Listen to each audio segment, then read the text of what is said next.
माझ्या वार्डामध्ये जास्त करून ड्रेनेज लाईन, पाणी, रस्ते हे कामं झालीच नाही. नागरिक खूप कंटाळलेत लोकांसाठी. ते म्हणतात की भाजप नकोच. नमस्कार करतात, ते म्हणतात आम्हाला ते लोकच नको. त्यामुळं सर्व स्तरातून त्यांना पूर्णपणे या ठिकाणी विरोध झाला आहे. कारण त्यांना लढण्यासाठी आमच्या समोरचे जुने नगरसेवक ने त्याचा अगदी नवखे, ज्यांना काहीच यातला अभ्यास नाही आहे, राजकारणाचा गंध नाही आहे, समाजकारणाचा गंध नाही, असे कॅन्डिडेट त्यांनी आमच्यासमोर उभे टाकलेत. याचाच अर्थ त्यांनी अगोदरच नांगी टाकली. आता लोकप्रतिनिधी हा पाहिजेच आणि तो लोकांचा दुवा आहे आणि तो काम करणारा पाहिजे. जे नुसता निवडून येऊन 5 वर्ष घरात बसणार नको आहे. तो जनतेशी नाळ जोडणारा लोकप्रतिनिधी पाहिजे की तो जनतेची कामं करू शकेल. लोक खूप पण त्रस्त आहेत, सगळं कळतं आहे आम्हालाही. आम्ही फिरलो, काही लोकांना भेटलो, खूप त्यांच्या प्रॉब्लेम आहेत. म्हणजे अगदीच आम्हाला वाईटही वाटलं. काल मी खूप ठिकाणी गेले, खूप वाईट वाटलं मला. त्यांचे घरं, प्रत्येकजण आजारी आहे, एक घरामध्ये कुठेतरी काहीतरी झालेलं आहे. असं वाईट आहे सगळ्यांची परिस्थिती. मी पाहिलं असेल कोयता गँग वगैरे हा प्रकार जो गुन्हेगारीचा वाढत चाललेला, लहान लहान मुलं, अगदी म्हणजे अल्पवयीन मुलं जे आहेत ते गुन्हेगारीकडे जास्त आकर्षित होत चाललेत. मग त्याच्यावर निर्बंध करण्यासाठी दादांनी या ठिकाणी कडक कारवाया करण्यासाठी पोलीस आयुक्तांना सुचवलं होतं. तर त्याच्या पलीकडे जाऊन एक लोकप्रतिनिधी म्हणून आम्ही आमच्या भागातील ह्या युवकांना व्यसनाकडे जास्त आकर्षित होत चालले, त्याच्यामुळे गुन्हेगारी वाढत चालली आहे. मग त्या गुन्हेगारी पगडा घालण्यासाठी किंवा बंधन आणण्यासाठी आम्ही व्यसनमुक्त करून ह्या मुलांना व्यायामाकडे आकर्षित करून या मुलांच्या गुन्हेगारीवर खीळ बसवण्यासाठी पोलीस प्रशासनाच्या माध्यमातून आणि आम्ही स्वतः या ठिकाणी कसं बंधन घालता येईल ह्यासाठी आमचा प्रामुख्याने प्रयत्न राहील. हे जे तरुण मुलं गुन्हेगारीकडे वळतात, प्रथम तर त्यांचं व्यसनमुक्त त्यांना करणं महत्त्वाचं आहे. त्यासाठी प्रयत्न करणार. एक म्हणजे व्यायामासाठी, खेळासाठी त्यांना प्रोत्साहन देणार. दुसरं त्यांना उद्योग किंवा नोकरी ह्या ज्या गोष्टी घडल्या तर त्या जे गुन्हेगारीपासून लांब जातात. पुणे महापालिकेतला राजकीय संघर्ष आता अगदी शेवटच्या टप्प्यावरती आलेला आहे आणि मतदानाला अवघे 5-6 दिवस राहिलेले आहेत. पण अशा वेळी आरोप प्रत्यारोपांची राळ उठायला सुरुवात झालेली आहे आणि आपलं व्हिजन काय आहे हे सांगणं जे सगळ्यात महत्त्वाचं आहे. त्यासाठी आता आपण वेगवेगळ्या लोकप्रतिनिधी होण्याची ज्यांना इच्छा आहे अशा उमेदवारांना भेटतोय, त्यांच्याशी संवाद साधतोय. आणि आत्ता माझ्यासोबत आहेत प्रभाग क्रमांक 12 छत्रपती शिवाजीनगर मॉडेल कॉलनीचे उमेदवार, राष्ट्रवादी काँग्रेस पक्षाच्या घड्याळावरती उभे आहेत. आपण पहिल्यांदा ओळख करून घेऊयात. पहिल्या अ गटाच्या उमेदवार आहेत नीता दिलीप अलगुडे. ताई नमस्कार. ब गटाचे उमेदवार आहेत दयानंद सिद्धराम इरकल. नमस्कार. यासोबतच क गटामध्ये उभे आहेत माजी नगरसेविका नीता आनंद मंजाळकर. नमस्कार. आणि ड गटातून उभे आहेत राष्ट्रवादी काँग्रेसचे पुणे शहराचे ज्येष्ठ नेते आणि महापालिकेचे स्थायी समितीचे माजी अध्यक्ष, ज्येष्ठ नगरसेवक म्हणून काम केलेलं आहे बाळासाहेब उर्फ दीपक बोडके. नमस्कार. नमस्कार. हे सगळ्या निवडणुका सुरू झालेल्या आहेत. मला अगदी पहिला प्रश्न तुम्हाला विचारायचा आहे. आणि आता सगळीकडे धुरळा उडालेला आहे, सगळ्या प्रचार फेऱ्या आणि हे सुरू आहे. कसं चाललंय काम? आमच्या भागात जनतेनेच ही निवडणूक हातात घेतली असं वातावरण तयार झालेलं आहे. कारण गेले 2017ला जे निवडणुका झाल्या त्यावेळेला जे नगरसेवक निवडून आले त्यांचे चेहरे लोकांना दिसलेले नाही आहेत आणि त्यांनी कोणत्याही प्रकारचं सार्वजनिक काम त्या ठिकाणी केलेलं नाही जनतेच्या सोयीसाठी. त्याच्यामुळं ही निवडणूक संपूर्ण प्रभागात जनतेनेच ताब्यात घेतलेली आहे. म्हणजे मॉडेल कॉलनी, भांडार रोड या भागातले नागरिक त्रस्त झालेले आहेत यांच्या कामामुळं. त्यामुळं आम्हाला चौघांना विजयाची 100% खात्री आहे. निश्चितच हे सगळं सुरू आहे. ते म्हणतात की जनतेने निवडणूक हातात घेतलेली आहे, पण प्रचार फेऱ्या आणि या सगळ्या गोष्टी सुद्धा सुरू असतील तर त्याला कसा प्रतिसाद मिळतोय लोकांचा? तळागाळातील आम्ही कार्यकर्ते असल्यामुळे आणि सर्वजण आम्ही अनुभवी आहोत आणि असे नौखे आमच्यामध्ये कोणी नाही आहे. प्रत्येकाला महानगरपालिकेचा अनुभव, निवडणुकीचा अनुभव असल्यामुळे जे काही यंत्रणा आता राबवली जाते, काही प्रिपेडची यंत्रणा राबवली जाते, परंतु आमच्या फेरीमध्ये तुम्ही पाहाल तर प्रॉपर जे नागरिक आहेत, ज्यांनी आता बाळासाहेबांनी सांगितल्याप्रमाणे जनतेने ही निवडणूक हातामध्ये घेतली, याचाच अर्थ प्रत्येक घराघरातून व्यक्ती हा आमच्या प्रचारासाठी बाहेर पडतोय. आणि आम्हाला त्या ठिकाणी ज्या भाजपाच्या माध्यमातून गेल्या 8 वर्षातले जे विकास जो भकास झाला आहे त्याला कंटाळून अगदी प्रभात रोड असू द्या, भांडारकर रोड असू द्या, आमच्याकडे सुशिक्षित असा जो वर्ग आहे, आमचा प्रभाग हा वास्तविक पाहता अगदी स्लमपासून तर टॉप लेवलचे हाय लेवल सोसायटीच्या असा सर्व समावेश असा हा आमचा प्रभाग आहे. त्यामुळं सर्व स्तरातून त्यांना पूर्णपणे या ठिकाणी विरोध झाला आहे. कारण त्यांना लढण्यासाठी आमच्या समोरचे जुने नगरसेवक ने त्याचा अगदी नवखे, ज्यांना काहीच यातला अभ्यास नाही आहे, राजकारणाचा गंध नाही आहे, समाजकारणाचा गंध नाही, असे कॅन्डिडेट त्यांनी आमच्यासमोर उभे टाकलेत, याचाच अर्थ त्यांनी अगोदर नांगी टाकलेली आहे. निश्चितच. पण आपण जो पहिलाच मुद्दा मांडला की प्रभाग हा खूप वेगवेगळ्या स्तरातल्या लोकांचा आहे, त्यामुळे समस्या पण खूप वेगवेगळ्या असतात. असं नाही होत की म्हणजे ज्या व्यक्तीच्या सोसायटीमध्ये राहणाऱ्या व्यक्तीच्या समस्या वेगळ्या असतील आणि आपण म्हणतो तसं की अगदी स्लममध्ये राहणाऱ्यांच्या वेगळ्या. मग अशा वेळी काम करताना काय काय आव्हानं असतात? दोघांनाही प्रश्न आहे. स्लममध्ये काम करत असताना आपण पाहताना मूलभूत गरजा पाहतो. गटर लाईन असेल, पाण्याची लाईन असेल, शौचालय असतील, अशा पद्धतीचे आणि रस्ते. त्याच्या पलीकडे जाऊन आपण हाय लेवल सोसायटी जाल तर त्या लोकांना महत्त्वाची काय असेल तर ड्रेनेज लाईन असते, पाण्याची लाईन असते, वीज पुरवठा खंडित न होणारा असा आवश्यक असतो आणि रस्ते सुरळीत व्हावेत. त्याच्या पलीकडे जाऊन आता वाढती गर्दी हे पुण्यामध्ये आणि हा आमचा जो प्रभाग आहे हा पुण्या शहराचा एक गाभा म्हणतात, हार्ट ऑफ अ सिटी म्हणू आपण. आणि त्यामुळे ह्या भागामध्ये लोकसंख्या वाढत चालली आहे. मॉडेल कॉलनीचा हा भाग तुम्ही पाहाल, भांडारकर रोड, प्रभात रोड हा भाग पाहाल. पूर्वी त्या ठिकाणी टुमदार असे बंगले होते, परंतु आता त्या ठिकाणी 10 मजली इमारत होत चालल्यात. आणि ह्या नाकारत्या राजकारत्यांनी गेल्या 10 वर्षामध्ये 8 वर्षात जे काम केलं आहे, ज्यावेळेस अशा पद्धतीची परमिशन देताना त्यांनी पुढचा विचार करणं गरजेचं होतं. पुढचं विजन त्या ठिकाणी लक्षात ठेवलं पाहिजे की 10 घरातल्या गाड्या वेगळ्या आणि 100 फ्लॅटमधल्या गाड्या वेगळ्या रोडला पडतात. त्यामुळे रहदारीचा विचार करून रस्त्यांची वाढ करणं गरजेची होती, रस्ते मोठे करणं गरजेचे होते. ड्रेनेज लाईन आहे ती जुनी आहे, त्याच्यामध्ये ती 100 फ्लॅटची पुन्हा त्या ठिकाणी ड्रेनेज लाईन व्यवस्था त्या ठिकाणी बदलली गेली नाही. पाण्याचा पुरवठा देखील आहे त्याच ह्याच्यातून होतोय. त्याच्यामुळं टोटली संपूर्ण त्या समीकरणाचं गणित त्यांचं समीकरण बिघडलेलं आहे आणि त्याचा फटका आज सर्वसामान्यांना बसतो की त्यांना योग्य अशा दाबाने पाणी मिळत नाही आहे, रस्त्यावरची रहदारी वाढत चाललेली आहे आणि ड्रेनेज लाईन देखील चोकअप होण्याचा प्रश्न आपण पाहिला आहे की अगदी एका पावसात देखील पूर्ण अगदी तुडुंब असं गटारीसारखं तुंबलं जातं आणि नद्यांचं रस्त्याला स्वरूप येतं आहे. तर हा बदलण्याचा आमचा प्रयत्न राहील. झोपडपट्टी नागरिकांच्या जास्त अपेक्षा नसतात. पाणी, ड्रेनेज लाईन, शौचालय ह्या गोष्टीकडं आम्ही आत्तापर्यंत ते काम करत आलेलो आहे. त्यामुळे त्या सुखसोयी जास्तीत जास्त आपण करू. कालच माझी रेव्हेन्यू कॉलनी जिथे नगरसेवक राहतात त्या कॉलनीत मिटिंग झाली. गेले 15 वर्ष त्या भागात पाण्याचा प्रश्न आहे, पाणीच येत नाही त्या भागात. म्हणजे तिथं स्थानिक आहेत त्यांनाच तिथं पाणी मिळत नाही. तो त्यांचे ते समस्या ते सोडू शकत नाही, तर संपूर्ण प्रभागाची काय सोडवणार ते? भांडारकर रोडला एक मोठी व्यक्ती, मी नाव नाही सांगत, म्हणजे त्यांनी BJPचेच आहेत, त्यांनी असं ठरवलं होतं की यावेळेला आम्ही नोटावर जवळजवळ 250-300 लोकांनी ठरवलं होतं नोटावर बटन दाबून आम्ही हे करणार. माझी त्यांची चर्चा झाली. त्यांना सांगितलं की आम्हाला तुम्ही आमच्यावर एकदा विश्वास ठेवा, तुमची ज्या समस्या आहेत त्या आम्ही चांगल्या प्रकारे सोडू. आमच्या पॅनलला तुम्ही यावेळेला एकदा विश्वास ठेवून बघा.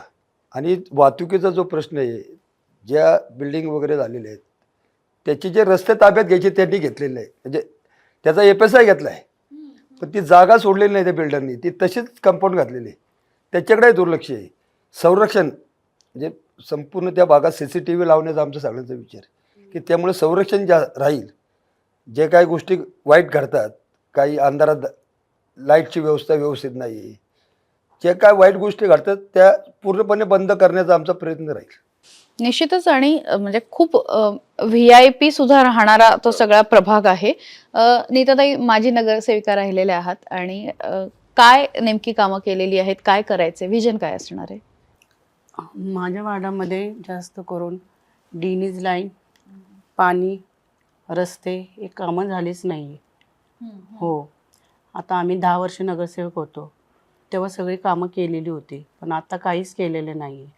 नागरिक खूप कंटाळलेत लोकांसाठी. ते म्हणतात की भाजप नकोच, नमस्कार करतात, ते म्हणतात आम्हाला ते लोकच नको. आणि दत्ता खाडे, स्वाती लोखंडे ह्यांनी कुणीच काम केलं नाही. सगळ्यांची नावं सांगतात ते की काय कुणी त्यांचा चेहराही पाहिला नाही आणि ते लोक कसे आहेत आम्ही ते बी पाहिलं नाही. आणि आता निवडून आले तरी ते लोक इकडे फिरकून बघत नाही. नागरिक खूप नाराज झालेत आणि म्हणतात की तुम्ही काम करा आणि तुम्ही आम्हाला हवे, तर आम्ही तुमच्या पाठीमागं आहे, तुमच्या पाठीशी आहे, आम्ही उभं राहणार तुमच्या पाठीशी, तुम्हाला निवडून आणणार, असा प्रतिसाद सध्या मिळतोय. निश्चितच नीताताई अलगुडे सुद्धा आपल्या सोबत आहेत. ताई, खरं तर म्हणजे ह्या तिघांचे चेहरे राजकीय दृष्ट्या माहिती आहे. तुमचा चेहरा राजकारणात नवीन जरी असला तरी समाजकारणामधनं तुम्ही पुढे आलेले आहात. का बरं राजकारणात यावं असं वाटलं? कशा आलात? नाही, माझ्या दिरांचं 25 वर्ष काम आहे, सगळ्यांना माहीतच आहे. त्यांच्या पावलावरती पाऊल ठेवून मी म्हटलं आपणही पुढे जाऊया. मी थोड्या त्यांच्याबरोबर करत होते काम, मग ते तसंच कंटिन्यू, माझी आवडही आहे तर त्यांच्याबरोबर मी करत होते, पण मी दिसत नव्हते कोणाला, असं होतं माझं. म्हणून मी आपलं आता म्हटलं करूया. मग ते मला म्हटले तू राहणार का उभी? म्हटलं चला, चान्स मिळाला, करूया आपणही. कसा प्रतिसाद आहे लोकांचा? खूप छान आहे. लोक खूप पण त्रस्त आहेत, सगळं कळतंय आम्हालाही. आम्ही फिरलो, काही लोकांना भेटलो, खूप त्यांच्या प्रॉब्लेम आहेत. म्हणजे अगदीच आम्हाला वाईटही वाटलं. काल मी खूप ठिकाणी गेले, खूप वाईट वाटलं मला. त्यांचे घरं, प्रत्येकजण आजारी आहे, एक घरामध्ये कुठेतरी काहीतरी झालेलं आहे, असं वाईट आहे सगळ्यांची परिस्थिती. पाण्याचा प्रॉब्लेम, सगळाच प्रॉब्लेम आहे त्यांचा. निश्चितच तुम्हाला दोघांनाही प्रश्न आहे की एकतर म्हणजे एका बाजूला पुणं वाढतंय आणि वाढत्या पुण्यामध्ये ट्रॅफिकची समस्या ही प्रत्येक ठिकाणी येते. बरं, तुम्ही जसं मगाशी म्हटलं की हार्ट ऑफ द सिटी आहे तुमचा प्रभाग, कारण शहरात यायचं असलं की कुठल्याही रस्त्याने तुमच्या प्रभागातूनच यावं लागतं, कुठूनही माणूस आला तरी. त्यामुळे अशा वेळी तिथली ट्रॅफिकची परिस्थिती सुधारणं फार गरजेचं आहे. तर त्याच्यासाठी काही प्लॅनिंग आहे का? आणि मागच्या 5-7 वर्षात काय झालं? आम्ही त्यासाठी एक आमचं भविष्यातलं विजन ठेवलं आहे. आमच्याकडे प्रमुख रस्ते आहेत SB रोड, FC रोड आणि जंगली महाराज रोड. हे पुणे शहरातले नामांकित असे रस्ते की ज्या ठिकाणी संपूर्ण पुण्याची वाहतूक चालते. आणि ज्या पद्धतीने गणेशखिंड रोडवर जे ओव्हरफ्लाय झालेत, तीच पद्धत आम्हाला ह्या तिन्ही रस्त्यावरून करून जेणेकरून ही वाहतूक सुरळीत कशी करता येईल याचं आमचं प्रामुख्याने आमचं विजन आहे. की भविष्यामध्ये ICIC टॉवर जे आहे किंवा पलीकडे आपण JW मॅरिट हॉटेल पाहतोय की एका वेळेस त्या ठिकाणी 2-3 हजार वाहनं बाहेर पडण्याची शक्यता आहे. नाकारते ना, कारण आता पूर्णपणे काही ती चालू नाही आहेत. परंतु ज्यावेळेस हे पूर्णपणे चालू होतील तर रस्त्यावर 1000-2000 हजारोनी गाड्या रस्त्यावर येतील, तर त्यावेळेस मात्र आमची समस्या खूप मोठी होणार आहे आणि लोकांना रोड क्रॉस करणं देखील जड जाणार आहे. शेजारी विश्रामबाग सोसायटी असेल, पलीकडे बऱ्याच चांगल्या अवस्थेत आणि जेवढे चांगले आमच्याकडं ऑफिसेस आहेत त्याच्या पलीकडे चांगल्या शैक्षणिक संस्था देखील आमच्या प्रभागामध्ये आहेत. चांगले नामांकित हॉस्पिटल देखील आमच्या प्रभागात आहेत. चांगले नामांकित कॉलेजेस म्हणताल तुम्ही, सिम्बॉयसिस कॉलेज आहे, BMCC आहे, पलीकडे MM आहे, मॉडर्न आहे, फर्ग्युसन आहेत. असे नामांकित कॉलेज देखील आमच्या प्रभागामध्ये असल्यामुळे विद्यार्थ्यांची संख्या देखील मोठ्या प्रमाणात आहे. वाढत्या रहदारीमुळे ॲक्सिडेंटचं प्रमाण होण्याची शक्यता जास्त दाटवते, म्हणून नागरिकांच्या जीवाला धोका होतोय. म्हणून मी ओव्हरफ्लाय टाकण्याचा प्रयत्न करतोय आणि जेणेकरून पर्यावरणाचा देखील त्या ठिकाणी समतोल साधणं गरजेचं आहे. जे सिमेंट कॉन्क्रीटचे रस्ते आहेत हे गरजेचे वास्तविक पाहता हमर रस्त्यावर, म्हणजे ज्या ठिकाणी आपण म्हणतो ना जे राजमार्ग असेल किंवा मोठे रस्ते हेवी व्हेकलवाले, त्या ठिकाणी सिमेंट कॉन्क्रीटची गरजेची होते. परंतु सर्व ठिकाणी सिमेंट कॉन्क्रीटचे रस्ते केल्यामुळे त्या ठिकाणी पर्यावरणाचा समतोल राहिलेला नाही आहे.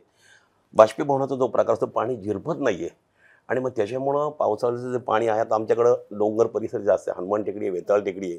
जो काही पाऊस येतोय तो अगदी नागरिकांच्या घरामध्ये जातो पावसाळ्यांमध्ये. मग झिरपत का नाही, तर त्या ठिकाणी गल्लीबोळा देखील तुम्ही कॉन्क्रीटीकरण केल्यामुळे ते पाणी झिरपायला चान्सेस नाही आहेत. मग रेन हार्वेस्टिंगचा देखील एक वॉटर हार्वेस्टिंगचा देखील आमचा भविष्यातला विजन आहे की जेणेकरून त्या पाण्याचा देखील कुठंतरी साठा झाला पाहिजे. आणि एक पाणी पुरवठ्यापासून आपण आता पाणी बांधकामासाठी देखील आपण पिण्याचं पाणी वापरलं जातं. मग त्याच्यावर कसं निर्बंध घालता येईल की जेणेकरून पिण्याचं पाणी हे फक्त पिण्यालाच वापरता आलं पाहिजे आणि बांधकामासाठी आपलं विहिरीचं पाणी किंवा बोरिंगचं पाणी वापरता आलं पाहिजे.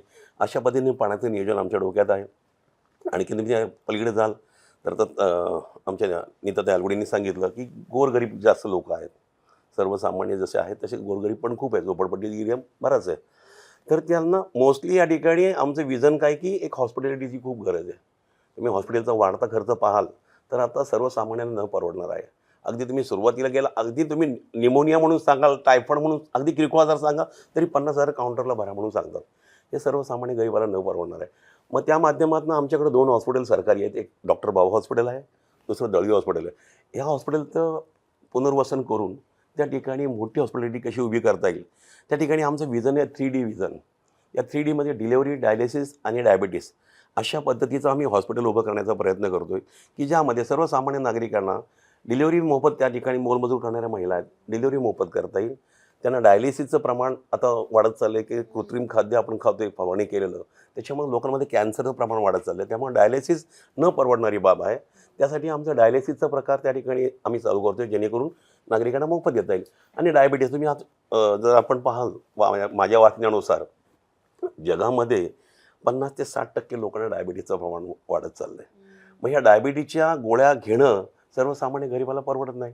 मग त्याला त्या ठिकाणी मोफत उपचार कसा देता येईल यासाठी आमचा प्रयत्न आणि त्या विजनमध्ये आमचा तो एक प्रामुख्याने मुद्दा असून, त्याचप्रमाणे आमच्या भागातून गोखलेकरपासून तर अगदी खालपर्यंत तुम्ही जाल तर आणखीन एक नाल्यांचा देखील प्रकार आहे. चित्रंजन वाटिकेच्याकडे तुम्ही पाहिलं असेल कधी, ह्या नाल्याचा वापर देखील गैर होतो. त्याचा देखील कुठेतरी योग्य असा विनियोग झाला पाहिजे. चित्रंजन वाटिकेसारख्या चांगल्या बागा आहेत, त्या भविष्यामध्ये पु ल देशपांडे ज्या पद्धतीने आपण बाग पाहतो ती करून एक आयडॉल बाग कशी करता येईल यासाठी आमचा प्रयत्न आहे, की जेणेकरून त्या ठिकाणी आमच्या भागामध्ये चांगले नामांकित कलाकार आहेत, चांगले खेळाडू आहेत, नामांकित असे त्या ठिकाणी प्रसिद्ध गायक देखील आमच्या त्या संपूर्ण प्रभागात भीमसेन जोशींचा वगैरे बंगला अगदी लागूनच आहे. आणि असे नामांकित किर्लोस्कर वगैरे ही नामांकित व्यक्ती आमच्या भागामध्ये राहत असल्यामुळं अगदी बॉटम लेवलपासून टॉप लेवलची अशी आमच्या लोकॅलिटी असल्यामुळं त्यांच्या सोयीनुसार आम्हाला या ठिकाणी आम्ही त्यांच्या गरजा पूर्ण करण्याचा प्रयत्न करतो आहे. माझ्या काळात डेंगळे पूल हा छोटा होता, त्यावेळेला वाहतूक तिथे जाम होऊन जायची. ते डबल पूल आपण त्या काळात केला. एक मॉडर्न कॅफे चौक आहे तिथं ग्रेड सेपरेटेड केला, संचिती चौकात ग्रेड सेपरेटेड केला. त्याच्यामुळे वाहतुकीला एक चालना मिळाली. त्याच पद्धतीने दयाभाऊनी जे सांगितलं पुलाचे वगैरे, तर ते काही ठिकाणी आपण ग्रेड सेपरेटेड करून वाहतुकीची समस्या सोडवण्याचा जास्तीत जास्त प्रयत्न करू. निश्चित. पण त्यांनी जसं सांगितलं की अनेक कॉलेजेस आहेत आणि त्यामुळे सुद्धा वाहतूक समस्या आहे, तर मग त्याच्यावरती पण काही उपाययोजना करण्याचा विचार आहे का? तेच सांगितलं ना की आता मॉडर्न कॉलेज घ्या. आम्ही लहानपणी असताना तिथं मैदान होतं, ज्यात मैदान पूर्ण त्यांनी हे करून तिथं बिल्डिंग बांधली. त्यामुळे तिथं तर ज्या कॉलेजमध्ये जे पार्किंग किंवा ह्याच्या जागा आहेत ते त्यांना विद्यार्थ्यांना आतमध्ये पार्किंग कशी करता येईल ते कॉलेजला जाऊन, कारण बाहेरच ते लावतात. त्याच्यामुळं पार्किंग जास्त अडचणीच होतं लोकांसाठी.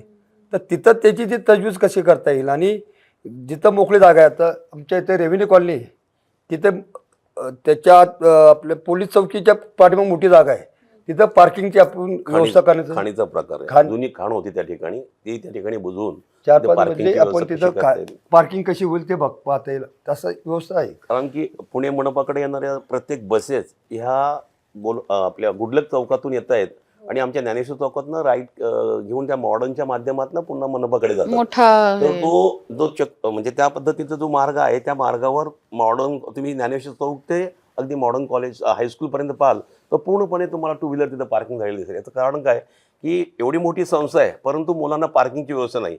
अगदी 5-10 रुपये देखील त्या विद्यार्थ्यांकडे नसतात. बी फ्रँक सांगतो, ते वाचवण्याचा प्रयत्न करत असतील आणि त्यामुळं आतमध्ये पार्किंग न करता ती मुलं पार्किंगला पैसे देऊ नये म्हणून ते बाहेरच रोडला विद्यार्थ्यांच्या गाड्या पार्क होतात आणि त्याच्यामुळे त्या ठिकाणी वाहतुकीची समस्या मोठ्या प्रमाणात आहे. रस्ता मात्र गेल्या 8-10 वर्षामध्ये त्याचं अगदी 1 फूट देखील वाढलेलं नाही आहे.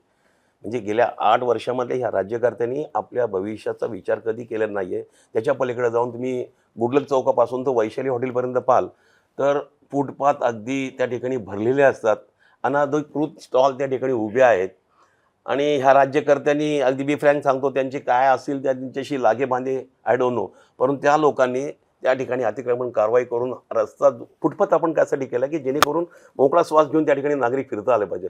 परंतु त्या ठिकाणी पूर्णपणे तुम्ही संध्याकाळच्या वेळेस शनिवार रविवार तर जाल तर पूर्णपणे चोकअप झालेलं असतं आणि लोकांना पायी जाणं देखील मुश्किल होतं. तर आमचा प्रमुख निर्बंध असणाऱ्या अशा पद्धतीच्या व्यवहारावर अनधिकृत त्या ठिकाणी स्टॉल चालू आहेत त्याच्यावर बंधन घालून त्यांना कुठेतरी एखाद्या ठिकाणी अधिकृत लायसन्स देऊन एखादा कुठला तरी आपण जसं एखाद्या स्ट्रीटला मार्केट करता येईल त्याप्रमाणे त्यांना हॉकर झोन करून त्या ठिकाणी त्यांना सेटल करता येईल, नियोजन करता येईल. फुटपाथ पूर्णपणे मोकळा करून नागरिकांची सोय होईल आणि त्यांनाही व्यवसाय करायला जागा मिळेल अशा पद्धतीने दराच्या अडचणी त्यात सॉल्व्ह करू शकतो. पण मग आता मूळ मुद्दा हा आहे ना की 5 वर्षामागच्या काय होणं अपेक्षित होतं, कारण त्याआधी तुम्ही लोकप्रतिनिधी होते त्या भागाचे, आणि 5 वर्षात काय होणं अपेक्षित होतं की जे झालं नाही? मुख्य नागरिकांच्या काय असं समस्या, रस्ते डांबरीकरणे, ड्रेनेज लाईन व्यवस्थित, पाणी व्यवस्थित येणे, ह्या कोणत्याच गोष्टी झालेल्या नाहीत. आणि स्वच्छता, तर ह्या गोष्टीवर तर आमचा पहिला भर राहणारच आहे. ते त्यांनी जे भकास करून ठेवलेले त्याचा विकास कसा करायचा ह्या गोष्टीवर आमचा जास्त भर राहणार आहे. रिडेव्हलपमेंटला ज्या वेळेस परमिशन दिली जाते त्याच्यामध्ये क्लॉज आहेत की तुम्ही रस्त्यासाठी जागा शिल्लक ठेवा किंवा झाडे लावा. आणि ह्या रिडेव्हलपमेंट करताना त्यांनी पाण्याची लाईन वगैरे काही चेक केलेली नाही. मी तुम्हाला पुन्हा तेच सांगतोय. आणि त्यामुळं जी झाडी पूर्वी तुम्ही या भागामध्ये पाहिली असेल तर भरपूर असं, आज देखील तुम्ही याल कधी तर थंडीचं प्रमाण आणि पावसाचं प्रमाण आमच्या मॉडेल कॉलनी आणि प्रभात रोड वगैरे जास्त आहे. का? तर पूर्वीची झाडी अजून देखील 50-100 वर्षापूर्वीची झाडी आहेत. परंतु नवीन बिल्डिंग जेव्हा इमारती उभं राहते, रिडेव्हलपमेंट होते, त्यावेळेस तुम्ही रस्त्याचा जो क्लॉज दिला तो क्लॉज तिथं सांभाळला गेलेला नाही आहे. या राज्यकर्त्यांनी त्याकडे पूर्णपणे दुर्लक्ष केलं. अगदी डोळे झाकून त्या ठिकाणी सह्या केल्यामुळं तुम्ही आज कालच आम्ही केदारनाथ या ठिकाणी एक चर्चेला गेलो सुद्धा समितीच्या. अगदी हार्डली गावठाणामध्ये जशा बिल्डिंग्स आहेत अशा 10 फुटाच्या डिस्टन्सवर 10-10, 15-15 मधली इमारती उभ्या आहेत. याच्यामुळे मोकळी हवा मिळणार कधी नागरिकांना? आणि रस्त्याची जर अडचण होणार त्या जेव्हा 100 घरातली वाहनं बाहेर पडत आणि रोड हार्डली 20 फुटाचा रोड त्या ठिकाणी आहे. लोकप्रतिनिधींनी तिथे काम करणं लोकप्रतिनिधी अपेक्षित होते. काहीच काम नाही केलं त्या ठिकाणी. त्याच्यामुळे तर हा फटका आज भविष्यातल्या या पिढीला बसणार आहे. त्यासाठी आमचा भविष्यातला सर्वात महत्त्वाचा प्रश्न आहे तो रहदारीवर आम्ही प्रामुख्याने कॉन्सन्ट्रेट करणार आहोत. कारण की मी तुम्हाला सांगितलं हार्ट ऑफ सिटी असल्यामुळं प्रमुख गाभा हा पुणे शहराचा असल्यामुळे त्या ठिकाणचे रस्ते खूप मोठे हवेत. पण ज्याप्रमाणे आपण आता जर आउट ऑफ कंट्री हिंडताना दुबईसारखं वगैरे शहर पहा, 100 वर्षांचं नंतरचं विजन Planning तयार आहे. केलं. मग आपल्याकडे 25 वर्ष तर कमी झालं पाहिजे की वाढतं पुणे शहर पाहता तुम्ही आता जवळजवळ 70-1 लाखापर्यंतची आपली लोकसंख्या की पोहोचलेली आहे. 2 कोटीपर्यंत नेण्याचा प्रयत्न आहे की ही सिटी वाढत जावी म्हणून. मग जर समजा 70 लाखाला जर ही अवस्था येतील जेमतेम 2 कोटी झाल्यानंतर तर मात्र मला वाटतं गाडी चालवून देखील मुश्किल होऊन जाईल. प्रत्येकाला सायकलवर जावं लागेल किंवा 2 व्हीलरवर जावं लागेल. अशी अवस्था या ठिकाणी रहदारीची बिकट या नाकर्त्या राजकारत्यांनी करून ठेवलेली आहे. या गोष्टी तर करणार आहेच आम्ही. तर माझ्या भागात मी क्लाइम्बिंग वॉल केलेली. त्या क्लाइम्बिंग वॉलमुळे खूप खेळाडू तयार झालेले. त्या पहिला क्लाइम्बिंग वॉलचा छत्रपती पुरस्कार आमच्या इथे मिळाला. 4 छत्रपती पुरस्कार मिळाले त्या खेळामुळं. एक एव्हिगेशन गॅलरी आपण केलेली आहे. सार्वजनिक गॅलरी संपूर्ण भारतात नाही आहे, प्रायव्हेट असतील. पूर्ण देशातल्या विमानाचं तिथं मॉडेल ठेवलेले आहेत की ते नवीन म्हणजे विद्यार्थ्यांना नागरिकांना बघण्यासाठी ते ठेवलेले आहेत. तसंच व्यायामशाळा म्हणजे आपली ही कामं करता करता तरुण मुलांसाठी व्यायामासाठी व्यायामशाळा आम्ही तो एक मानस आहे आमचा. त्या ज्या भागात ज्या जागा आहेत ज्या भागात त्या जागा आहेत त्या ठिकाणी व्यायामशाळा, क्रिकेटचं मैदान म्हणजे खेळासाठी जास्त प्रोत्साहन देण्याचा आमचा प्रयत्न राहणार आहे. निश्चितच. या सोबतच आता वेगवेगळ्या काही गोष्टी आहेत, सुशोभीकरण किंवा आजूबाजूला रस्त्यावरती झाडं लावणं, तर यासाठी पण काही विजन आहे का? मी सांगितलं तुम्हाला की माझ्याकडे चित्रंजन वाटिकासारखी एक मोठी बाग आहे. तर आमचं विजन आहे की सुशोभीकरणाच्या माध्यमातून आम्हाला एक आयडॉल तयार करायचं आहे की जेणेकरून पु ल देशपांडेचं मी तुम्हाला उदाहरण दिलं आहे त्या पद्धतीच्या त्या धर्तीवरचं आम्हाला त्या ठिकाणी एक चांगलं मॉडेल उभं करून चांगली बाग, ज्या ठिकाणी तुम्ही सकाळी जाल तर अगदी सर्वसामान्यांपासून उच्चभ्रू लोक त्या ठिकाणी वॉकिंगला येतात. आणि थोडीशी आता स्वच्छतेचा एक विषय आहे की आपल्याकडे सकाळी 6 वाजता रस्ते झाडायला घेतले जातात. आणि हे आउट ऑफ कंट्री किंवा आउट ऑफ जरा स्टेट जाल तर रात्रीच्या वेळेस क्लिनिंग करून ठेवलेले असतात. तर त्याच्याकडं कारण काय होतं की वॉकिंगसाठी आपण का बाहेर पडतो की स्वच्छ हवा मिळावी. मग हा थोडासा जो बदल आहे तो आम्हाला पुणे महानगरपालिकेच्या या स्वच्छतेच्या माध्यमातून करायचा आहे की जेणेकरून स्वच्छता ही रात्रीच्या वेळेस झाली पाहिजे. आणि सकाळी उठल्यानंतर स्वच्छ हवेमध्ये आपण फिरण्यासाठी जातो तर त्यावेळेस मात्र नागरिकांना या धुळीचा कुठे त्रास होऊ नये हा आम्ही त्यासाठी प्रयत्न करणार आहोत. ज्या नवीन बिल्डिंग होतात त्या ठिकाणी जी जुनी झाडं असतात ती झाडं कापण्याची परवानगी देतात, पण तीच झाडं दुसऱ्या ठिकाणी कुठेतरी लावली जातात. तर त्याच भागात जो कायदा आहे त्याच भागात ती झाडं लावून तिथं जास्तीत जास्त आपण पर्यावरणासाठी प्रयत्न करणार. हे आता शिवाजीनगर भागात ते झाडं काढलेली ते लावायचे कुठं पाशाला की असा जो कायदा आहे तो कायदा आपण म्हणजे ज्या भागात तुम्ही झाडं तोडली तेवढ्याच भागात तो परिसरात ती लावली गेली पाहिजे. अशा पद्धतीने पुढील कामकाज राहील पाहिजे. निश्चितच हे सगळंच महत्वाचं आहे. पण ताई, महिलांचे पण काही प्रश्न असतात. मग महिलांच्या स्वच्छतागृहाचा प्रश्न असतो किंवा पुण्यासारख्या शहरामध्ये घर चालवायचं म्हटल्यानंतर रोजगारासारखे प्रश्न असतात. तर काही डोक्यात आहे का की त्याही दृष्टीने काही करायचं?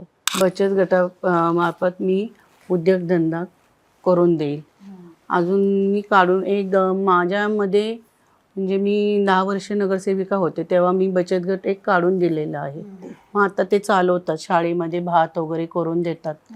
एक 50 किलोवर हां सकसार एवढं ते करून देतात. आणि माझ्या भागामध्ये कचऱ्याची समस्या खूप आहे, कारण कचरा हा कचऱ्याचं काहीच त्या लोकांनी लक्ष दिलंच नाही.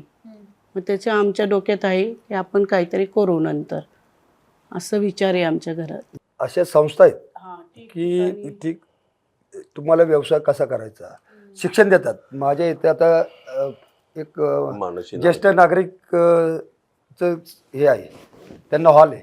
त्या हॉलमध्ये मी गेले वर्षभर तरी 4-5 कोर्सेस तिथे एका वेळेला 30-30, 40-40 महिलांना आपण प्रशिक्षण दिलेले आहे. या 5 कोर्सेस झाले. असेच संपूर्ण म्हणजे प्रभागात मोफत मिळतात. ते नागरिकांना 1 रुपया खर्च नाही. जे वस्तू लागतात ते पण ते देतात. त्या संस्थेमार्फत आपण महिलांसाठी जास्त जास्त प्रशिक्षण देऊन त्यांना पुढील व्यवसायाला कसं हे करता येईल त्या पद्धतीने आम्ही चौघं त्या पद्धतीने काम करू. प्रयत्न करू. बालकांसाठी किंवा लहान मुलांसाठी आता तुम्ही मगाशी म्हटलं तसं की बागांची गरज आहे किंवा संगोपन केंद्रांची. पुढच्या काळामध्ये जसा महिलांचा प्रश्न आहे तसा नोकरीला जाणाऱ्या महिलांचा पण प्रश्न आहे, तर त्यांच्यासाठी काही केंद्र किंवा काही असं उभारण्याचं मानस आहे का? आमच्या भागात पाळनागर आहेच. अच्छा, बरं. ते जुन्या स्थितीतले हां. तिथंच त्या ठिकाणी आपण ते कशी व्यवस्था करता येईल. पुणे मनपाच्या माध्यमातून असे काहीतरी एखादं पाळणाघर नाही किंवा ना, लहान मुलांना नाही तेच असलं तरी पण ते दुरुस्त डेव्हलपमेंट हे करून करून- आपल्याला चांगल्या आधुनिक पद्धतीने कसं करता येईल त्यासाठी प्रयत्न करणं गरजेचं आहे. आणि तुम्ही म्हणाल की व्यवसायाच्या दृष्टीने जर प्रयत्न करायचा असेल तर आता या वाढत्या याच्यामध्ये शैक्षणिक ह्याच्यामध्ये कॉम्पिटिशन वाढत चाललेली आहे. त्यामुळं मुली जास्त प्रमाणात शिकलेल्या आहेत आणि त्या मुलींच्या व्यवसायामध्ये आम्हाला हातभार लावून त्यांना पुणे महानगरपालिकेच्या माध्यमातून आणखीन कसं चांगलं प्रशिक्षण देऊन त्यांना सक्षम कसं करता येईल हा आमचा प्रामुख्याने प्रयत्न राहील. आणि तुम्ही हा एक विषय सांगितला की बाबा ह्या नोकऱ्या करणाऱ्या महिलांसाठी तुमचं विजन काय आहे. तर ह्या महिलांसाठी त्यांची पुरुष मंडळी देखील घरातले असतात, त्यांना देखील व्यवसाय देणं गरजेचं आहे. मग त्यांच्यासोबत त्यांच्या खांद्याला खांदा लावून काम करणाऱ्या ह्या पुरुषाला देखील आमचा प्रामुख्याने रोजगारी सोडवण्याचा आमचा मोठा मनसुबा असणार आहे. ज्या काही योजना पुणे मनपाच्या माध्यमातून राबवल्या जातात त्याच्या आपल्याकडे जाऊन आणखी आम्ही बऱ्याच रोजगार आपण ह्याचे मेळावे घेतलेत, नोकरीचे मेळावे घेतले आम्ही. त्या माध्यमातून आम्ही प्रयत्न करतो की आमच्या भागातील नागरिकांना चांगल्या त्या चांगल्या नोकऱ्या देऊन त्यांना सक्षम कसं करता येईल आमचा प्रयत्न चालूच असतो. साधारणपणे निवडणुकांमध्ये शक्यतो महिला राखीव जागा असते, तर अशा ठिकाणी महिलेला उमेदवारी देण्यात येते. मात्र तुमच्या प्रभागामध्ये ड जागेसाठी तुम्ही उभे आहात तर थोडंसं वेगळं चिन्ह आहे. तुमच्या समोर एका महिला उमेदवाराला विरोधकांनी उमेदवारी दिलेली आहे, तर तुम्ही त्याच्याकडे कसं बघता? ज्या उभ्या आहेत त्यांच्या आई नगरसेविका होत्या, जे यांनी खानदानी चालवलेले. म्हणजे त्या गटात बाळासाहेब आमराळे म्हणून एक चांगले उमेदवार होते, रवींद्र साळेगावकर, काळे, संदीप काळे. यांना डावलून परंपरा चालवली त्यांनी. जसे आतापर्यंत काँग्रेसला किंवा दुसऱ्या पक्षाला नावं ठेवत होते, घराणेशाही चालू केलेली आहे. त्याच्यामुळे त्यांना तिकीट मिळालं असं मला वाटतं. भाजप काय सांगतं की काँग्रेस सगळ्या दुसऱ्या पक्षात घराणेशाही चालू आहे. तर त्यांनी हे दाखवून दिलं की आमच्याकडे पण घराणेशाही आहे आणि त्या जे काम करणारे लोक आहेत त्यांच्यावर त्यांनी अन्याय केलेला आहे, असं माझं मत आहे. ते म्हणजे त्या लोकांनी तुमच्याकडे असं वैयक्तिक स्तरावर बोलून वगैरे दाखवलं? हो, आम्ही राजकीय काम करताना, सामाजिक काम करताना कधी पक्ष बघत नाही. आमच्या एकमेकाची मैत्रीचे असे संबंध असतात. फक्त 15 दिवस ज्या वेळेला इलेक्शन असते त्यावेळेला आम्ही त्याच्या पद्धतीने काम करत असतो, पण इतर वेळेला आम्ही एकत्र असतो. ते ह्या विषयावर चर्चा झालेली आहे. ते सर्व नाराज आहेत की असं का घडलं की आमच्याकडे पण घराणेशाही चालू आहे असं त्यांचं मत आहे. जे समोरचे उमेदवार आहे त्यांची एक चांगली पुण्यामधली नावाजलेली शैक्षणिक संस्था आहे आणि त्या शैक्षणिक संस्थेचाही वापर, तिथल्या यंत्रणेचाही वापर हा प्रचारासाठी होतो असा तुमचा आरोप आहे. तर काय नेमकी स्थिती आहे? त्यांचे आता त्या संस्थेचे जे शिक्षक आहेत ते शिक्षक आता घरोघरी फिरतात, त्यांच्याकडे कार्यकर्ते नाहीत. आणि सगळ्यात वाईट गोष्ट काय माहिती आहे, राजकारण कोणत्या खालच्या थराला गेलेले. जे पहिली, दुसरी, तिसरी, चौथी म्हणजे 10वी जे विद्यार्थी आहेत त्यांना ते प्रश्न विचारायला लागलेत की तुमच्या प्रभागात कोण उभे आहे. मला असं कळतं, म्हणजे खरं खोटं माहीत आहे, त्यांना शपथ घ्यायला लावलेली आहे की तुम्ही घरोघरी जाऊन सांगा की तुम्ही कमळाला मत द्या. जे राजकारण इतक्या खालच्या थराला गेलेले. याचं खूप वाईट वाटतंय. हे सगळं असताना सुद्धा तुम्हाला विजयाची खात्री आहे, कारण लोकांचं म्हणणं आहे की आम्हाला आता बदल हवा आहे. हे आता काय झालं, पुण्याची जशी जशी निवडणूक सुरू झाली तर तसं वारं खूप भाजपचं होतं. म्हणजे त्यांच्याकडे 2,000 लोक इच्छुक होते. खूप मोठा आकडा आहे हा. आणि अशा वेळी कायम एक प्रश्न माध्यमातून सुद्धा विचारला गेला की मग आता अजित पवार काय करणार. आणि असं असताना आता वारं कुठेतरी फिरायला लागलेलं आहे. अजित पवारांचे रोड शो झालेले आहेत, प्रचार सभा झाल्यात, उमेदवार मिळालेले आहेत. तर तुम्हाला काय वाटतं, अजित पवारांचं काय विजन आहे आणि पुणेकर कसा प्रतिसाद देतील? दादांच्या माध्यमातून जे प्रचाराचं व्हिजन आहे ते हे संपूर्ण पुण्यामध्ये ते पालकमंत्री असल्यामुळे त्यांच्याकडं मोस्टली त्यांचं कॉन्सन्ट्रेट पुणे शहर आणि पिंपरी चिंचवड आहे. आणि ज्या भाजपाने या ठिकाणी तुम्हाला आता सांगितलं की घराणेशाहीची पद्धत आणलेली आहे, दादांनी या ठिकाणी आम्हाला उमेदवारी देताना अगदी परखून निर्कुणच दिलेली आहे. ज्यावेळेस मोकार यांना अलगुडे स्वतः त्या ठिकाणी आता त्यांनी उपमहापौर उपभोगलं होतं, मग त्यांच्यातली महिला आता आमच्या भगिनी ह्या आरक्षणाच्या तिकिटावर त्या लढत आहेत. एस सीमधून ते कॅन्डिडेट म्हणून अ गटातून लढत आहेत. आणि ह्या 2 वेळेच्या नगरसेविका आहेत. हे पारंपरिक शिवसैनिक म्हणून यांच्या सासऱ्यांनी जवळजवळ 19 महिने आणीबाणीच्या काळामध्ये जेल उपभोगली. अशांना देखील आम्ही कन्व्हिन्स करून आमच्या प्रवाहामध्ये आणण्याचा प्रयत्न केला. तुम्ही लाडक्या बहिणीचा विषय घ्याल तर लाडक्या बहिणीच्या माध्यमातून आज बरेच बोंब उडवले जाते की आम्ही केलं. परंतु त्या लाडक्या बहिणीची योजना राबवताना दादा स्वतः अर्थमंत्री होते. मग या लाडक्या बहिणीला जास्तीत जास्त फायदा कसा द्यायचा यासाठी अर्थसंकल्पामध्ये जास्तीत जास्त बजेट दादांनी गुंतवून ह्या लाडक्या बहिणींचं विजन चांगल्या पद्धतीने संपूर्ण महाराष्ट्रामध्ये आपण पाहिलं असेल की अगदी गावी जाऊन दादांनी त्या ठिकाणी रक्षाबंधनाच्या कार्यक्रमाच्या माध्यमातून लाडक्या बहिणींना त्या ठिकाणी प्रोत्साहन देण्याचं काम केलं. आणि त्याचा परिणाम तुम्ही आमदारकीच्या वेळेस विधानसभेच्या वेळेस पाहिलं असेल आणि संपूर्ण चित्र बदललं आहे. आणि ज्यावेळेस त्यांनी इथल्या राज्यकर्त्यांनी माझ्या माहितीनुसार 12,500 कोटीचं काहीतरी बजेट असताना त्यातलं फक्त 6,500 कोटी वापरले गेले. 5,500 कोटी त्या ठिकाणी प्रशासनाकडे अजून तसेच पडून आहेत. म्हणजे मागच्या 8 वर्षाला तुम्ही जर हा लेखाजोखा घ्याल तर ह्या नगरसेवकांनी काय काम केलं आणि पैशाचा योग्य विनियोग केला काय हे तुमच्या लक्षात येईल. आणि दादा त्याच्यावरच नाराज असल्यामुळे दादांनी या पुण्याचा कायापालट करण्यासाठी आमच्यासारखे सक्षम असे उमेदवार त्या ठिकाणी उभे केलेत की जेणेकरून भविष्यामध्ये राष्ट्रवादी काँग्रेस पार्टीच्या माध्यमातून अजितदादांच्या नेतृत्वाखाली आम्हाला चांगलं पुणे शहर डेव्हलप करण्यासाठी त्यांनी आम्हाला या ठिकाणी प्रोत्साहित केलं आहे. मला खरं तर विचारायचं आहे की अनेक वर्ष तुम्ही नगरसेवक होतात. आता 2022ला मुदत संपली महापालिकेची. मध्ये 3 वर्ष सगळं प्रशासनाकडे काम होतं. लोकप्रतिनिधी नसणं म्हणजे राजकारण्यांचं सोडून द्या की राजकारण्यांना पदं हवी असतात, पण लोकांसाठी शहरासाठी लोकप्रतिनिधी नसणं किती अडचणीचं होतं? लोकप्रतिनिधी हा प्रशासन आणि नागरिकांच्या मधला दुवा असतो आणि 100% लोकप्रतिनिधी पाहिजेच. कारण नागरिक ज्या वेळेला ह्या अधिकाऱ्यांना भेटायला जातात, एक तर ते जागेवर भेटत नाही आणि कोणतंही काम त्यांचं होत नाही. सरळ म्हणजे उलटी उत्तरं देऊन त्या नागरिकांना घरी पाठवतात. तर लोकप्रतिनिधी हा पाहिजेच आणि तो लोकांचा दुवा आहे आणि तो काम करणारा पाहिजे. म्हणजे नुसता निवडून येऊन 5 वर्ष घरात बसणारा नको आहे. तो जनतेशी नाळ जोडणारा लोकप्रतिनिधी पाहिजे की तो जनतेची कामं करू शकेल असा लोकप्रतिनिधी पाहिजे. आणि 100% तो पाहिजेच. कारण प्रशासन कोणत्या प्रकारचं काही काम करत नाही आहे, तर त्यांच्याकडनं काम करून घेणारा माणूस म्हणजे लोकप्रतिनिधी पाहिजे. तर कोरोनाच्या काळामध्ये तुम्ही पाहिलं असेल हे लोकप्रतिनिधी कुणीच जास्त झाले नाहीत. वास्तविक पाहता कोरोनाच्या काळामध्ये इतकी भयावह अशी परिस्थिती होती की अक्षरशः लोकांना त्याकडे रेमडेसिवीरसारख्या इंजेक्शनसाठी किंवा व्हॅक्सिनसाठी देखील तडपावं लागलं. मग ह्यावेळेस मात्र ह्या राज्यकर्त्यांनी त्या कोरोनाच्या काळामध्ये कुठेच काही सहकार्य केलं नाही. आम्ही प्रत्येकाने त्या ठिकाणी आमच्या भागातील बऱ्याच पेशंटना ॲडमिट करणं, रेमडेसिवीरच्यासाठी मदत करणे, व्हॅक्सिनसाठी मदत करणे आणि माझी स्वतःची ॲम्ब्युलन्स आहे. मोकर यांच्या माध्यमातून एक ॲम्ब्युलन्स आहे. आम्ही आमच्या ॲम्ब्युलन्सच्या माध्यमातून लोकांची फ्री ऑफ कॉस्ट गेली 20 वर्ष माझी त्या भागामध्ये ॲम्ब्युलन्स मोफत आहे. त्याच्या पलीकडे जाऊन मी ज्यावेळेस स्वतः सामोरं गेलो कोरोनाला आणि मी मृत्यूची झुंजून बाहेर आल्यानंतर मी स्वतः देखील त्या ठिकाणी 20 बेडचं corona care centre Karmaveer care centre म्हणून आपण चालू केलं होतं. अशा पद्धतीची सुविधा वास्तविक पाहता प्रशासनाने राज्यकर्त्यांनी आमच्या भागात करणं गरजेचं होतं. परंतु पूर्णपणे दुर्लक्ष केल्यामुळं ह्या राज्यकर्त्यांना ते करता आले नाही आहे. चांगल्या पद्धतीची योजनांना देता आल्या नाहीत. तर आम्ही आमच्या स्वखर्चातून त्या ठिकाणी कोरोना केअर सेंटर चालू करून त्या ठिकाणी नागरिकांना सुविधा पुरवण्याचा प्रयत्न केला होता. कोरोनामध्ये कसं काम केलं म्हणजे?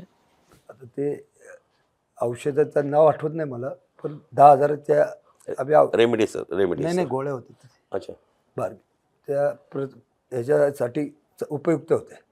त्यात जो 10,000 कोरोनाला प्रतिबंध करणार हां हां रोख प्रतिबंध त्या वाटल्या. लोकांना जे अन्नधान्य किंवा जागेवर काय काय गोष्टी पाहिजे होत्या, म्हणजे आता हे वास्तविक ते आमचं काम आहे. आम्ही कुठेही त्या वेळेला फोटो चालू नाही, त्याचे फोटो काढले. सामाजिक एक भान ठेवून आम्ही त्या ठिकाणी बांधिलकी गोरगरिबांना म्हणून. किट पण आधी वाटतो. सांगणं पण मला जड वाटतं की ते आमचं कामच आहे, ते आम्ही केलंच पाहिजे. त्यामुळं मला त्याबद्दल जास्त बोलायचं नाही, कारण ते कर्तव्य आम्ही ते पार पाडलेले. जे ज्या काही गोष्टी केल्या त्या आमचं कर्तव्य म्हणून आम्ही केलेले. तुमच्या प्रभागामध्ये आपण जसं म्हणतो तसं की स्लम एरिया मोठ्या प्रमाणामध्ये आहे, निम्न मध्यमवर्गीय लोक आहेत सगळे, आणि अशा वेळी ना गुन्हेगारीचं प्रमाण सुद्धा जास्त असतं, आणि अर्थात त्याचा परिणाम हा सगळ्याच सामाजिक एकूण वातावरणावरती होतो. तर अशा वेळी लोकप्रतिनिधी म्हणून त्याला अटकाव करण्यासाठी काही डोक्यात आहे का? प्रामुख्याने माझी ओळख सांगताना मी थोडंसं राहून गेलं की मी स्वतः एक एज्युकेटेड आहे. मी MA केलेलं आहे आणि मी MA करताना मी पोलीस भरतीमध्ये मी 16 वर्षे पोलीसची नोकरी केलेली आहे. त्याच्यामुळं थोडंसं पोलीस प्रशासनाची देखील आयडिया आहे. तर भविष्यामध्ये अजितदादा पवारांनी तुम्ही पाहिलं असेल, हे कोयता गँग वगैरे हा प्रकार जो गुन्हेगारीचा वाढत चाललेला, लहान लहान मुलं अगदी म्हणजे अल्पवयीन मुलं जे आहेत ते गुन्हेगारीकडे जास्त आकर्षित होत चाललेत. मग त्याच्यावर निर्बंध करण्यासाठी दादांनी या ठिकाणी कडक कारवाया करण्यासाठी पोलीस आयुक्तांना सुचवलं होतं. तर त्याच्या पलीकडे जाऊन एक लोकप्रतिनिधी म्हणून आम्ही आमच्या भागातील ह्या युवकांना व्यसनाकडे जास्त आकर्षित होत चालले, त्याच्यामुळे गुन्हेगारी वाढत चालली आहे. मग त्या गुन्हेगारीवर पगडा घालण्यासाठी किंवा बंधन आणण्यासाठी आम्ही व्यसनमुक्त करून ह्या मुलांना व्यायामाकडे आकर्षित करून या मुलांच्या गुन्हेगारीवर खीळ बसवण्यासाठी पोलीस प्रशासनाच्या माध्यमातून आणि आम्ही स्वतः त्या ठिकाणी कसं बंधन घालता येईल ह्यासाठी आमचा प्रामुख्याने प्रयत्न राहील. कारण की आमच्याकडं वडारवाडी विभाग असेल, 1202 आहे, पुलाची वाडी आहे, शिवाजीनगर रेल्वे स्टेशनचा भाग आहे. हा थोडा स्लमचा एरिया आहे आणि ते वाढते गुन्हेगारी. त्याशिवाय ह्या ज्या सोसायटी आहेत त्यामध्ये चोरीचं प्रमाण वाढत चाललं आहे. मग पोलिसांच्या त्या ठिकाणी जे मार्शल वगैरे आहे म्हणतात त्याच्या फेऱ्या जास्तीत जास्त वाढवता कशा येतील किंवा पोलीस चौक्या जास्त कशा वाढवता येतील आणि या लोकांना सुरक्षित असं जीवन कसं जगता येईल यासाठी आमचा प्रामुख्याने या गुन्हेगारीवर बंधन घालून एक चांगला असा म्हणजे दादांच्या ज्या विचारातील जो पुणे शहर आहे की अगदी भयमुक्त राहावं, तो आमचा प्रयत्न या ठिकाणी राहील. हे जे तरुण मुलं गुन्हेगारीकडे वळतात, प्रथम तर त्यांचं व्यसनमुक्त त्यांना करणं महत्त्वाचं आहे. त्यासाठी प्रयत्न करणार. एक म्हणजे व्यायामासाठी, खेळासाठी त्यांना प्रोत्साहन देणार. दुसरं त्यांना उद्योग किंवा नोकरी ह्या ज्या गोष्टी घडल्या तर त्या जे गुन्हेगारीपासून लांब जातात. कोणताही माणूस हा गुन्हेगार होत, त्याला परिस्थिती गुन्हेगार करते. चोऱ्या करायला पण परिस्थिती करते. घरात खायला नसलं की तो माणूस चोऱ्या करायला जातो. पण त्याला एखाद्या ठिकाणी नोकरी लावली, एखादा व्यवसाय काढून दिला, तो त्यापासून परावृत्त होऊन चांगल्या मार्गाला लागेल यासाठी आम्ही जास्तीत जास्त प्रयत्न करणार. निश्चितच. आता अगदी शेवटचा प्रश्न प्रत्येकासाठी आहे की काय विजन असणार आहे आणि लोकांना या माध्यमातून मतदानासाठी काय आवाहन कराल? मी या ठिकाणी प्रभाग क्रमांक 12 छत्रपती शिवाजीनगर मॉडेल कॉलनी वडवाडी हा जो परिसर असलेला भाग आहे, या भागातील नागरिकांना हेच सांगू इच्छितो की भविष्यामध्ये एक चांगलं पुण्यातील आयडल असा प्रभाग करायचा असेल, एक काहीतरी नामांकित ज्या पद्धतीने आमचा भाग आहे त्याला अजून साजेलचं असं योग्य स्वरूप कसं, चांगलं रूप कसं देता येईल यासाठी आमचा प्रयत्न असल्यामुळं आपण अनुभवी लोकांच्या मागे उभे राहावं ही प्रामाणिक अशी अपेक्षा आहे. कारण जे नवखे उमेदवार आमच्या समोर आहेत तर त्यांना काही, कारण की ज्यावेळेस निवडून जाऊ तर त्या महानगरपालिकेमध्ये 142 ते 47 विभाग आहेत. हे समजून घ्यायलाच 5 वर्ष निघून जातात. तर मग हे नवखे पुन्हा तीच री ओढणार जी मागच्यांनी केलेली आहे. मागच्यांनी या ठिकाणी कुठल्याच पद्धतीत काम नाही केलं, ते पुन्हा सामोरं जावं लागेल त्यांना आणि नागरिकांना पुन्हा हालापेष्टा सहन करावं लागेल. म्हणून आमच्यासारखे ह्या अनुभवी पॅनलला, ज्यांना प्रत्येकाला 2-2 टर्मचा या ठिकाणी अनुभव आहे, अशाच उमेदवारांना आपण निवडून द्यावं हीच मी या ठिकाणी नागरिकांना विनंती करेन. प्रभाग क्रमांक 12 या ठिकाणी मी निवडणुकीसाठी उभा आहे. सर्वप्रथम मी FC रोड जो आहे तिथं जे बेकायदी व्यवसाय आहे तो फुटपाथ पूर्णपणे साफ करण्याचा प्रयत्न करा आणि जे व्यावसायिक त्या ठिकाणी त्यांना दुसऱ्या ठिकाणी कशी जागा मिळेल आणि त्या ठिकाणी त्यांचा व्यवसाय कसा चालेल यासाठी प्रयत्न करणार. आणि पार्किंगची जी व्यवस्था आत्ता जी आमच्या भागातली आहे त्या योग्य ठिकाणी त्याचं पार्किंग कसं होईल, नागरिकांना त्याचा त्रास होणार नाही अशा दृष्टीने कामकाज करणार. विद्यार्थ्यांसाठी व्यायामशाळा त्यासाठी जास्त प्रयत्न करणार. तसं दयाभाऊनी सांगितलं हॉस्पिटल, म्हणजे जास्तीत जास्त आमच्या प्रभागात लोकांसाठी कशी महानगरपालिकेतर्फे किंवा इतर कशा त्यांना सुखसोयी उपलब्ध करून देता येईल अशा प्रकारे आम्ही काम करणार आहोत. तरी 15 तारखेला प्रभाग क्रमांक 12मध्ये सर्व जे 4 उमेदवार आहेत घड्याळ चिन्ह समोरील बटन दाबून आम्हाला विजयी करावा अशी विनंती करतो. प्रभाग क्रमांक 12, मी नीता आनंद मंजाळकर. मी सेवा करेल, अजून जनतेची सगळी कामे करेल, अजून काय असेल अडीअडचण सगळे सोडवेल आणि काय समस्या असेल ते बी सोडवेल. आमच्या पॅनलला 4ही उमेदवारांना निवडून द्या, बहुमताने विजयी करा. मी नीता आलगुडे, प्रभाग क्रमांक 12मध्ये मी उभी आहे. मला म्हणजे लोकांचे फार हाल पाहिलेत मी, तर मला ते सगळं करायचं आहे. आणि खूप आजारी लोक आहेत त्याच्यात, त्या वॉर्डमध्ये सगळ्याच ह्याच्यात, त्यांच्यासाठी काहीतरी करायचं आहे. आणि म्हातारी लोकही आहेत, त्यांनाही काही पाहायचं आहे असं आहे. आणि मग आम्हाला चौघांनाही निवडून द्या बहुमताने, हीच अपेक्षा आहे. लोकप्रतिनिधी हा कायमच बोलणारा असतो किंवा खूप एक्स्ट्रोवर्ड असतो असं नाही. काही जण हे कामातनं व्यक्त होत असतात. मला वाटतं ह्या दोघी जणी ज्या आहेत त्या कामातनं व्यक्त होणार आहेत. त्यामुळे तुम्ही 4 जण आलात आणि इथे वेळ दिलात, तुमची मतं मांडलीत आणि सगळ्यात महत्त्वाचं म्हणजे प्रभागाचं व्हिजन मांडलं. तुमच्या पुढच्या राजकीय भविष्यासाठी तुम्हाला खूप खूप शुभेच्छा. धन्यवाद. धन्यवाद.